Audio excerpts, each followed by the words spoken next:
बागला sector 16 स्थित Krishna vegetable and चना व टमाटो सूप बगैर लहसुन प्याज के शुद्ध शाकाहारी वाले इस दुकान में छोले भटूरे, फालूदा कुल्फी, मिल्क बादाम, बर्फ का गोला, soda shikanjvi, spring roll, noodles and momos, grand burger तथा सोया चाप की वैरायटी आदि भी उपलब्ध है। शादी पार्टी के लिए अग्रिम बुकिंग पर सेवा बखूबी उपलब्ध कराई जाती है। नमस्कार, आप देख रहे हैं चैनल 18 भारत। आइए नजर डालते हैं चंडीगढ़ की खास खबर पर। राम लल्ला हम आएंगे, मंदिर वहीं बनाएंगे, यही नारे के साथ अयोध्या पहुंचे थे सभी हिंदू संगठन के कार्यकर्ता। उनमें से एक भाजपा के प्रदेश प्रवक्ता नरेश अरोड़ा जी, जो कि चंडीगढ़ निवासी हैं। तो आइए जानते हैं उन्हीं की जुबानी क्या कहना है उनका राम मंदिर को लेकर। राम मंदिर निर्माण शुरू हो गया है और आज हम बात करेंगे चंडीगढ़ प्रदेश प्रवक्ता नरेश अरोड़ा जी से कि क्या क्या कार्य करे हैं राम मंदिर निर्माण के लिए उन्होंने। जय श्री राम।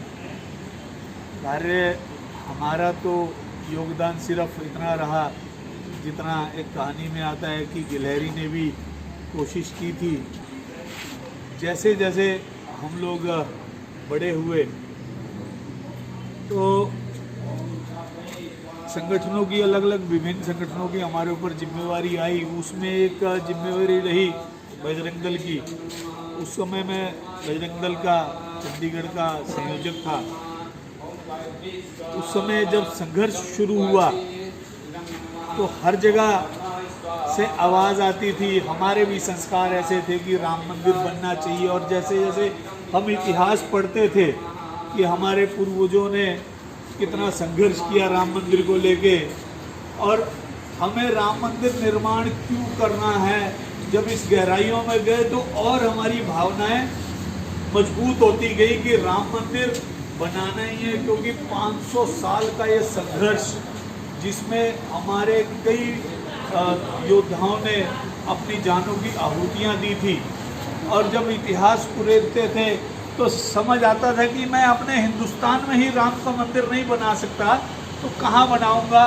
एक गिलहरी की तरह भी अगर मुझे थोड़ा सा योगदान मैं अपने राम के लिए दे पाऊँ, क्योंकि राम मेरे आराध्य हैं। हिंदुस्तान के हर नागरिक के, हर हिंदू के आराध्य हैं राम। जहाँ तक हम इतिहास जब पढ़ते हैं तो जहाँ जहाँ भी राम जी गए हैं, आज भी इंडोनेशिया या और कई देशों में राम जी अगर पूजे जाते हैं, मर्यादा पुरुषोत्तम राम जी पूजे जाते हैं तो उसके पीछे कारण है।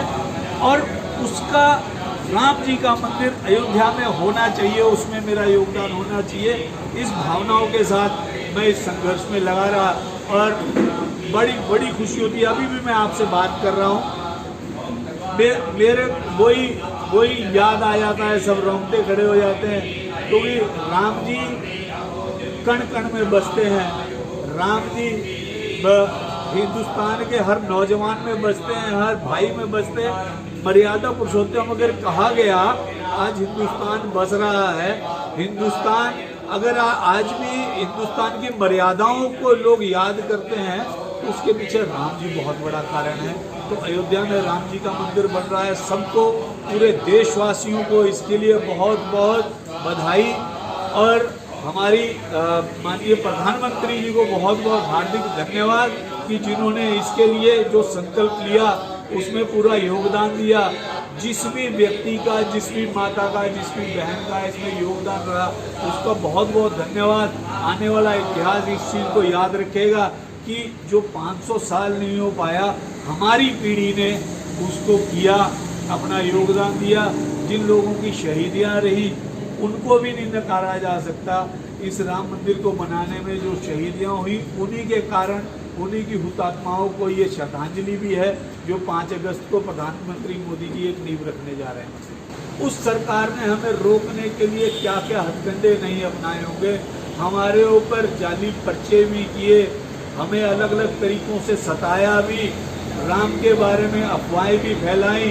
और जब हम लोग राम मंदिर निर्माण के अभियान के लिए अयोध्या की तरफ कूच करते थे तो हमारे घरों के ऊपर प्रेशर बनाया जाता था, हमारी घरों की महिलाओं को डराया जाता था, बच्चों को, जो हमारे कार्यकर्ता हमारे साथ लगे थे, अपनी सरकार की और पुलिस की सहायता लेके उनको प्रेशराइज किया जाता था कि राम मंदिर की तरफ कूच ना करें, कोई मंदिर नहीं बनने वाला, ऐसे सब। पर वो जन जागरण इतना बड़ा बन जाएगा कि सारी सत्ता को हिला के रख देगा। ये आज इनको पता लग रहा है राम की ताकत क्या है, कि आज कोर्ट ने भी माना, सरकार भी अब मान रही है, और आज माननीय प्रधानमंत्री खुद उसका शिलान्यास करने जा रहे हैं। एक शिला पूजन हमारे तरफ से सब गया था, यहाँ से एक शिलाएं हम लोगों ने यहाँ से पूज के भेजी थी। आज ये सोच के खुशी होती है कि वो हमारे द्वारा पूजी गई शिलाएं उस राम मंदिर की नींव में लगेंगी। तो जब हम जाएंगे, आज कोरोना महामारी है, हम राम जी से निवेदन करेंगे कि जल्दी अपना चमत्कार दिखाएं। हम बड़ी इच्छा है हमारी वहाँ पे जाके राम मंदिर में वो सेवादान हम अपना कर सके, श्रमदान कर सके, ताकि वो शिलाएं जो हमने वहाँ पे पूछ के भेजी थी वहाँ पे खुद रख सकें। नरेश जी, बहुत से संगठनों ने इस टाइम साथ दिया था मंदिर निर्माण के लिए, आज तक जंगें लड़ी गई है, बहुत से कार्यकर्ताओं ने लाठियाँ खाई थी, गोलियाँ खाई थी, उनके लिए क्या संदेश देना चाहिए? उनके परिवार के लिए कैसी खुशी उनको आज महसूस हो रही होगी? मुझे याद है कि जब भी अयोध्या के लिए आह्वान हुआ, कई कार्यकर्ता गए और कईयों ने शहीदियाँ दी। मैं उनको शहीद का दर्जा दूंगा जिन्होंने अपनी वहाँ पे जाने न्यौछावर की, और कई परिवारों से मिलना भी हुआ। एक परिवार तो ऐसा था जो ये कह रहे थे कि अगर मेरे 2 बेटे और होते तो मैं राम मंदिर के ऊपर कुर्बान कर देता।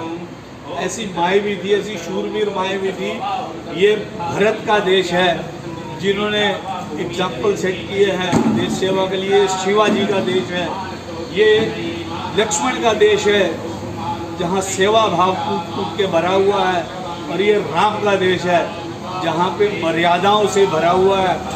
अपने संघर्ष में लोगों ने राम मंदिर के लिए शहीदियाँ जरूर दी, पर किसी ने ये नहीं कहा कि मेरा नुकसान हुआ। सब ने ये कहा कि ये मेरी आहुति है राम जी के लिए, और वो उन्होंने अपनी आहुति दी, और उनकी आहुतियों के कारण ही ये आज देखने को मिल रहा है कि इतनी शांति प्रिय तरीके से जो लोग धमकियाँ देते थे, इतनी शांति प्रिय तरीके से आज इसका शिलान्यास हो रहा है। और सभी से बात हो रही है लगातार, सभी लोग संपर्क में हैं, सभी बड़े खुश हैं कि राम मंदिर का निर्माण हो रहा है। जिन्होंने शहीदियाँ दी वो भी, जिन्होंने थोड़ा वो संघर्ष में साथ दिया वो भी, क्योंकि संघर्ष चाहे बड़ा था चाहे छोटा था, चाहे किसी का योगदान थोड़ा था चाहे ज़्यादा था, किसी ने धन से योगदान दिया, किसी ने तन से योगदान दिया, किसी ने मन से योगदान दिया, पर ये रिजल्ट सभी योगदानों के कारण है।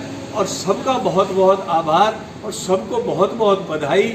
ये आप लोगों के संघर्ष के कारण ही आज इतना बड़ा रिजल्ट, ये इतिहास बनने जा रहा है जो युगों युगों तक याद किया जाएगा। किसी की कुर्बानी, किसी की शहीदी व्यर्थ नहीं गई। किसी भी तरीके से जिसने योगदान दिया आज वो फलीभूत हो रहा है। पूरे देश को बधाई। नरेश जी, आप विश्व हिंदू संगठन से बहुत टाइम से जुड़े हुए हैं और आज भाजपा के चंडीगढ़ प्रदेश के प्रवक्ता हैं, तो एक लास्ट सवाल है मेरा, धर्म परिवर्तन का बहुत जोरों से कार्य चल रहा है, उसके लिए क्या करना चाहेंगे और आगे क्या कार्रवाई रहेगी आपकी?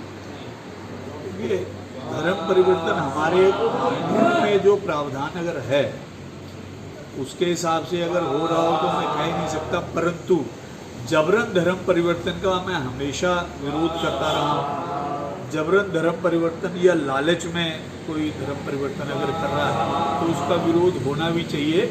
और मेरे ख्याल से इस पर कोई कानून भी बने, ऐसी भी कुछ सारी वो चल रही है कि जबरन और लालच में कोई धर्म परिवर्तन ना हो।